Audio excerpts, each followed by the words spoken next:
So we're going to show you the SDS Bionic Multipurpose Sealer. Again, it's water-based, non-toxic, sustainable. In the current market with sealers, they use acrylics. Acrylics break down in the sunlight. So any areas in the world where you have a lot of sun, the acrylic-based sealers don't last. 6 months at about the maximum. We're almost 8 years in field testing with this and it's still working.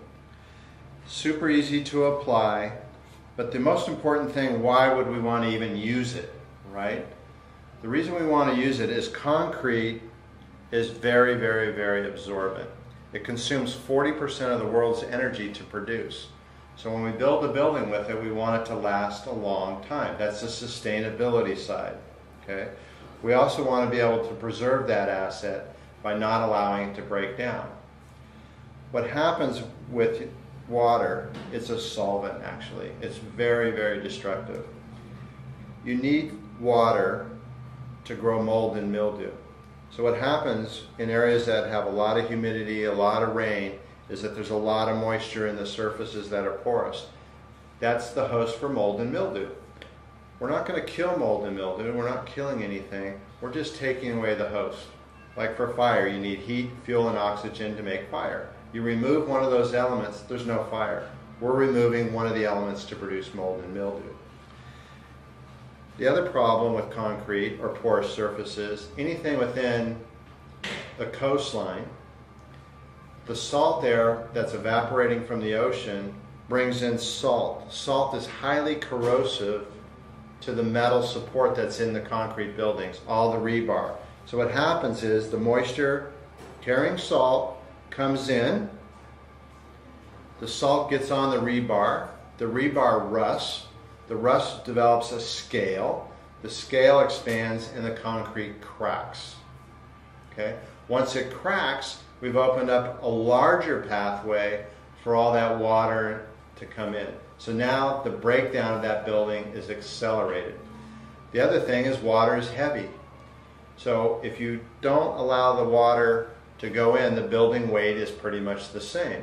If you allow the water to soak into the concrete, you're adding all that additional weight, which adds stresses to the building and reduces its life cycle. So what will this do? It'll prevent water from coming into the concrete. It'll keep it dry so you don't develop mold.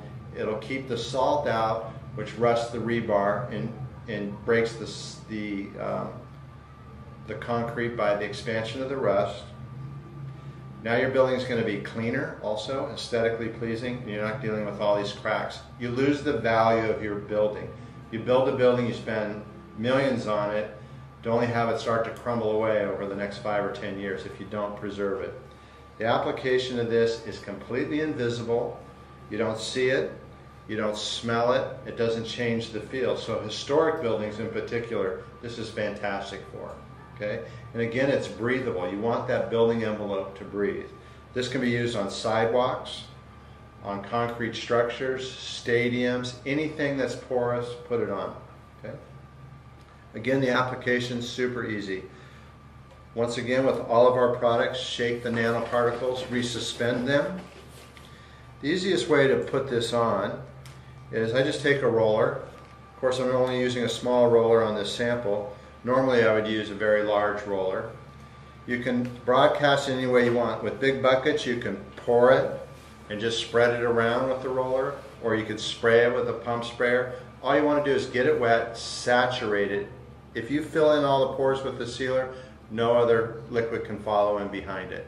Okay? It's a 2-coat application, 10 minutes apart. You put on the first coat, 10 minutes later put on the second. What's really nice about it is if you're doing walkways, driveways, roadways, streets, is you can actually walk on this while you're putting it down, and when it dries there's no footprints left behind. So if you barricade an area off and someone walks through it, they haven't ruined your job. And that's proprietary only to this product. I'm going to take a little of the solution, and again I'm doing this on a small scale. It's almost clear. Now this brick is extremely porous. When I pour this on the brick,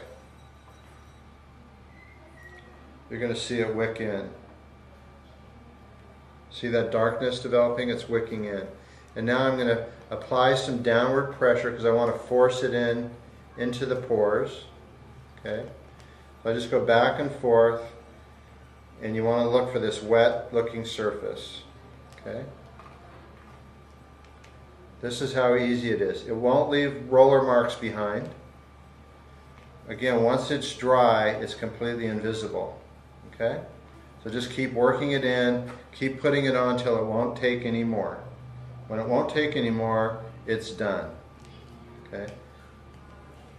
And now we'll let it dry for 10 minutes while it's still a little bit of wet. So we'll say we came back 10 minutes later, we're going to put it on again. This is the second coat. The second coat will hardly take anything because 99% of it got sealed with the first coat. The reason you do the second coat is that some of these big holes, the sealer went deep down inside and it's not protecting the surface. So we're going to follow it up with one more application.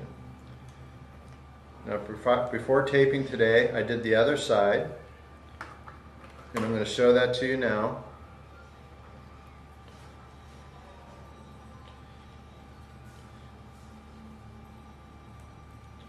So again, no visible difference whatsoever. No difference in feel.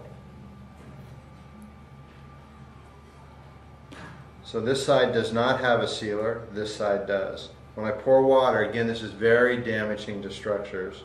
When I pour water on this, see how quickly that got dark? And what's happening is that's absorbing down into the concrete. It'll keep going following this capillary system in the concrete. Anything that's porous, nothing stops. Water passes through the least resistance areas. On this side, we have the sealer. Now watch what happens. You see that? Again, it's hydrophobic, so you see how it wants to run off. This side is soaked in, this side it didn't. So now the water's not getting in there, the salt's not getting in there, and we're not creating that host for molds and mildews to develop.